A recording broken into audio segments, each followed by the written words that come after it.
Hello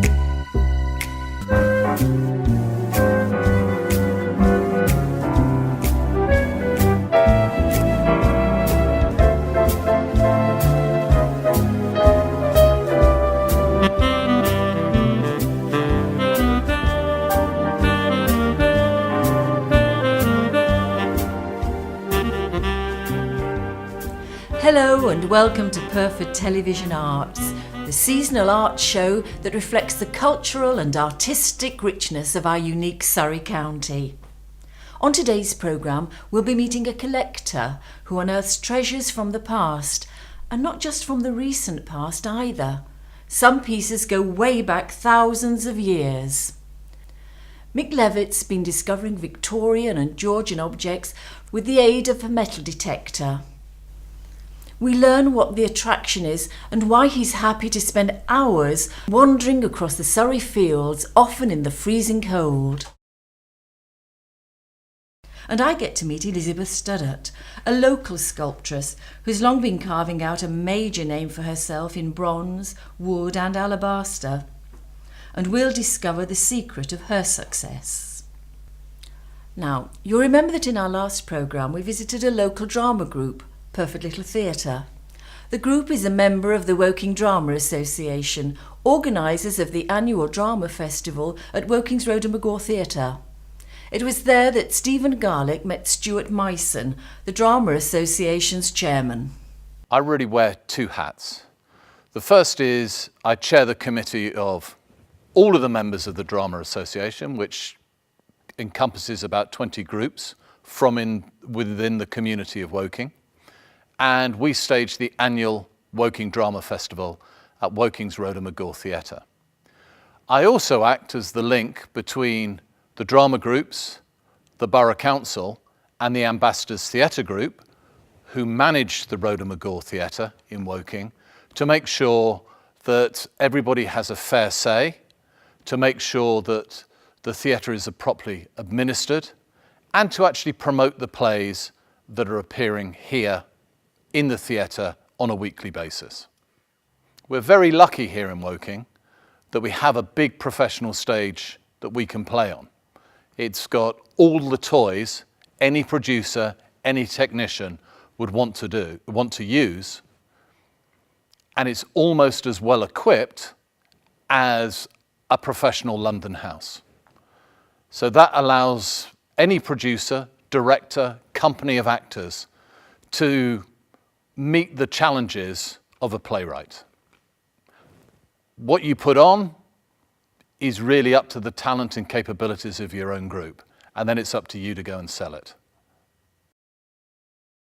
I think if you're going to become an actor, you're going to have the bug at a very, very early age.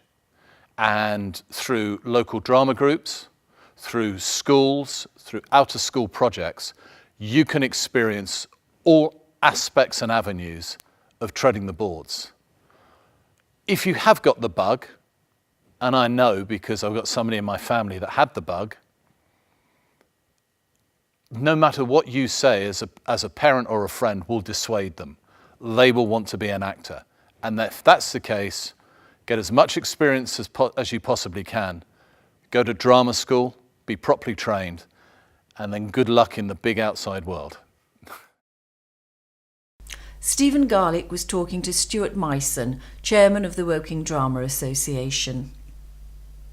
Now, it's not every day that you bump into an international artist who can legitimately lay claim to have had works exhibited in London, Paris and Amsterdam and still be well known in Woking and Guildford. Elizabeth Studdart is just such an artist, a sculptor equally at home in wood, bronze or alabaster.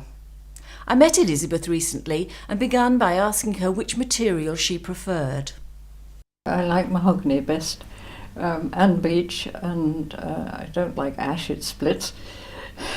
But you can't leave the wood outside very well. I mean, some wood you can treat, but you tend to get cracks and things. You say you work from the figure. What exactly does that mean? It simply means that you start with usually a living person, a dog, cat.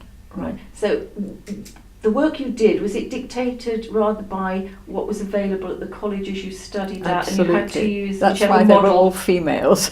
Right. So you had a lot of life models then, and their poses would not be what you would necessarily choose, but what the college decided they would do. Oh yes, but they were very careful to do a diversity of poses, and I didn't really get to choose for a very long time, because if you've paid your college fees, then you do what they tell you. Doing something which you love must be very rewarding, but it must be very difficult to juggle that with the family life, raising children. How did you find that when you were wanting to do more work? Very frustrating. It was very hard work, and didn't have very nice places to work. What advice would you give to people starting out now? Well, you have to work very hard, and you need some support, private means, something, because otherwise you wear yourself to a shred. But you have now exhibited around the world, Europe. Sort of. You've sort of, locally to us, you've had things at Wisley, the open air exhibition there. Yeah. You've had things in various cathedrals. I mean, what I'm interested in is the feeling between the work and the onlooker. So it doesn't matter what language they speak. Could you tell me about your piece, Building for the Future? It seems to have a rougher texture than some of your other work. UNESCO gave, I can't remember whether it was in the paper or what, but I thought I'd have a try. And I thought, well, what is Building for the Future? It's one brick on the next. And so it's one generation to the next. So I made my son sit down and put my daughter-in-law on his shoulders and the granddaughter on the top. One at a, two at a time. So it was a little bit like a totem pole That's sort right. of effect. Yes. But that's sort of very nice, the generations going up, and particularly as it was your own family as well. Yes. It's even more sort of poignant in a way to going forward, isn't it? Yes. Do you have a favourite piece, Elizabeth, that you're particularly fond of? Well, I think my Refugee is one of my best. Mm-hmm. And when did you do that? About 1984, I was going through a bit of a trauma. When you're deciding to sculpt something, do you want it to sort of say something to the viewer, or do you feel it's something that they must make up their own minds about and take from it what they want? Well, it's a two-way thing. If you look at Hogarth, he has various sorts of people. He says the ordinary peasant can understand it one way, and somebody with some education another way. It depends on the viewer. So you're very happy that the viewer can take from it whatever they want to take Yes. from it. That must be very satisfying, actually, because then everyone can Well, enjoy not everybody your work. likes it, but No, it's too bad. but that's like everything in life. We all have our own taste, but if people can take from it and you're happy with that, Oh, yes. so you don't put a specific thing on, it's there for people to interpret in That's their own right. way. Yeah. Thank you. I was talking to Elizabeth Stoddart at her home earlier this year. Mick Levitt is a collector and has been finding things for nearly 50 years. He's discovered everything from Roman coins to Georgian brooches, Victorian silver to medieval relics. It's a hobby that's growing in popularity. Tim Matthews went to meet Mick one chilly February morning to find out when and why this passion for collecting things from the earth first began. Going back many years ago, probably through childhood. I think most boys in their younger years have a passion for collecting stamps, coins, all sorts of other birds' eggs or whatever boys do in those days. And mine just sort of carried on. Coins, anything of history, anything of artifacts of any sort, anything that was that sort of man had lost over the years, of just became a bit of a passion and a bit of an interest. So. Yes, because it's not just coins, is it, that you've... No, not at all. A lot of artefacts of all shapes and sizes, anything from during the war. You can find all war relics, dog tags, buckles, buttons.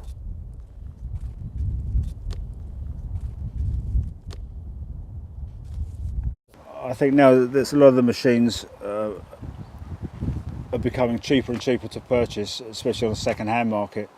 You can get a fairly good machine for not a lot of money. Yeah. And so I think a lot more people are getting interested, a lot more women as well.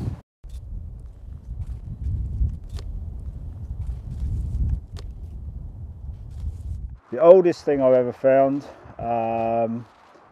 metal-wise, a Bronze Age spearhead.